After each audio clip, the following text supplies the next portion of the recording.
రవాణా శాఖ మంత్రి బాధ్యతలు చేపట్టిన తర్వాత మండిపల్లి రాంప్రసాద్ రెడ్డి మొట్టమొదటిసారిగా రాయచోటి నియోజకవర్గం చేరుకున్నారు. నియోజకవర్గం చేరుకున్న ఆయనకు అడుగడుగున తెలుగుదేశం పార్టీ కార్యకర్తలు, అభిమానులు, కూటమి సభ్యులు ఘనస్వాగతం పలికారు. అభివృద్ధిపై పూర్తి స్థాయిలో దృష్టి పెడతానని, అలాగే మహిళలకు ఫ్రీ బస్పై పూర్తి స్థాయిలో అధ్యయనం చేయిస్తామంటున్న మంత్రి మండిపల్లి రాంప్రసాద్ రెడ్డితో మా ప్రతినిధి సుధీర్ ఫేస్ టు ఫేస్. హోదాలో రవాణా శాఖ మంత్రిగా బాధ్యతలు చేపట్టిన తర్వాత మొట్టమొదటిసారిగా రాయచోటి నియోజకవర్గం చేరుకోవడం జరిగింది.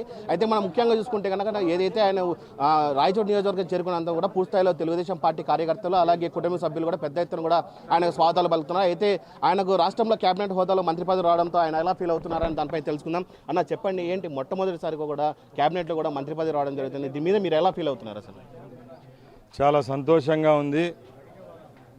ఒక సీనియర్ ఎమ్మెల్యేకి ఇచ్చే గౌరవం నా పైన చంద్రబాబు నాయుడు గారు అలాగే మా యువ నాయకులు లోకేష్ బాబు గారు పెట్టారు. మీ అందరికీ తెలిసి ఈరోజు నాకు 3 పోర్ట్ఫోలియోలు ఇవ్వడం జరిగింది.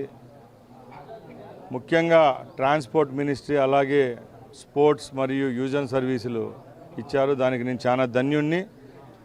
ఈ అవకాశాన్ని కల్పించింది చంద్రబాబు నాయుడు గారు. అయితే నన్ను అసెంబ్లీ వరకు పంపించిన రాయచూటి ప్రజలందరికీ నేను జీవితాంతం రుణపడి ఉంటా.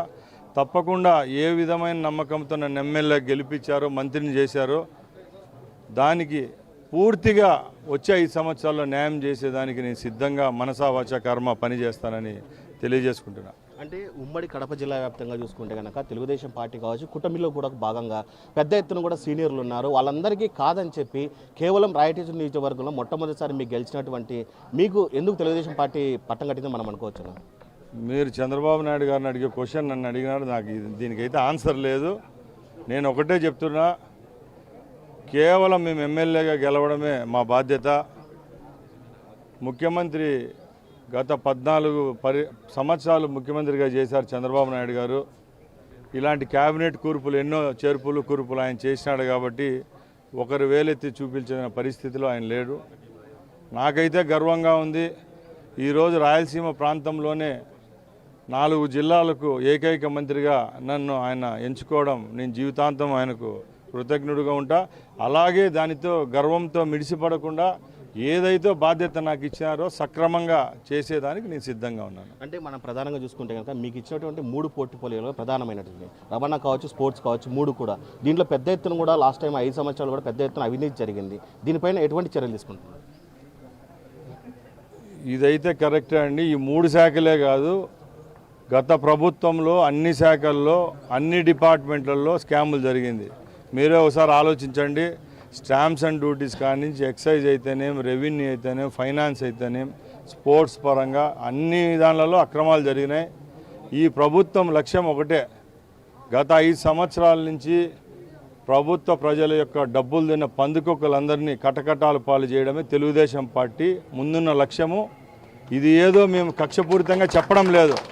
ఎందుకంటే ఈ ప్రజాస్వామ్యంలో ప్రజల వల్ల మనం ఈ స్థాయిలోకి చేరి ప్రభుత్వాలు ఏర్పాటు చేసుకొని ప్రజల సొమ్మే వేలాది కోట్లు సంపాదించుకొని అదే ప్రజలను హింసించిన ప్రభుత్వం ఏదైనా ఉందంటే గత 5 సంవత్సరాలు ఈ జగన్మోహన్ రెడ్డి ప్రభుత్వమే.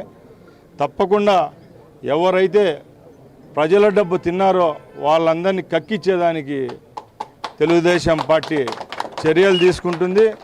అలాగే ముఖ్యంగా నేను చెప్తున్నా, రాయలసీమ ప్రాంతం నుంచి ముఠాలుగా ఏర్పడి ప్రజల డబ్బు వైన్ అయితేనేమి, మైన్ అయితేనేమి, శాండ్ అయితేనేమి తిన్న పెద్దిరెడ్డి కుటుంబం లాంటి వాళ్ళందరినీ అతి త్వరలో జైలు పంపించేదానికి తెలుగుదేశం పార్టీ ప్రభుత్వం ముందుంటుంది.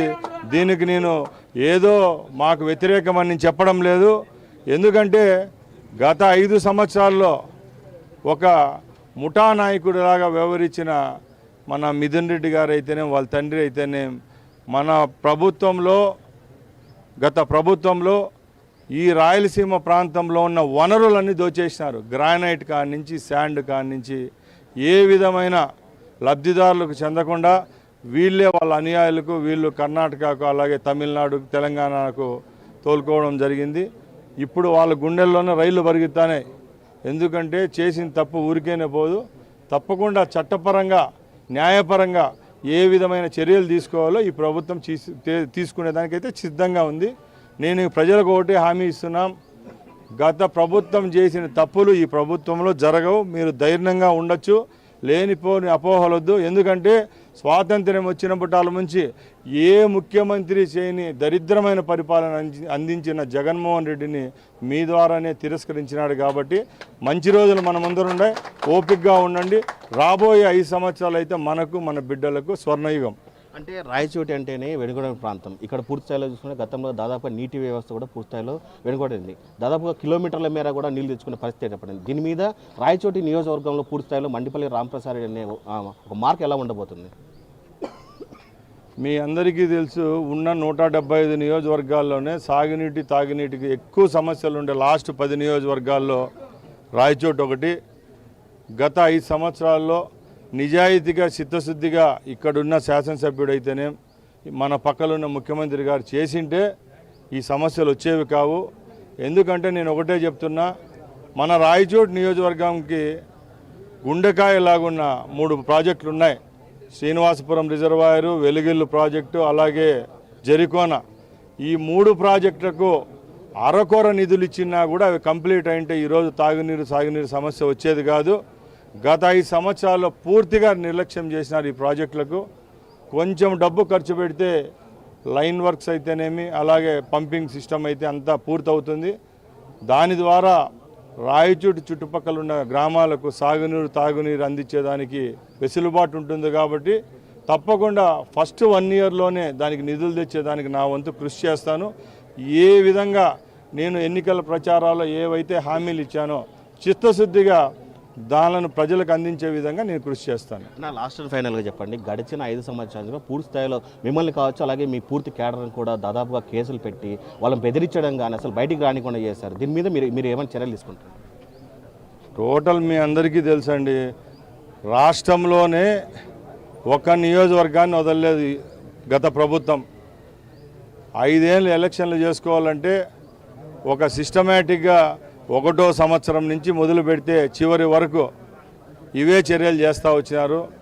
అవి ఒక కుండలో చుక్క నీటి పొట్టు వలేసి కుండ ఎట్లా నిండుతుంది, ఆ పాపాల పుట్ట అనేది పెరిగిపోయి నిన్న జగన్మోహన్ రెడ్డి గారిని తిరస్కరించడం జరిగింది.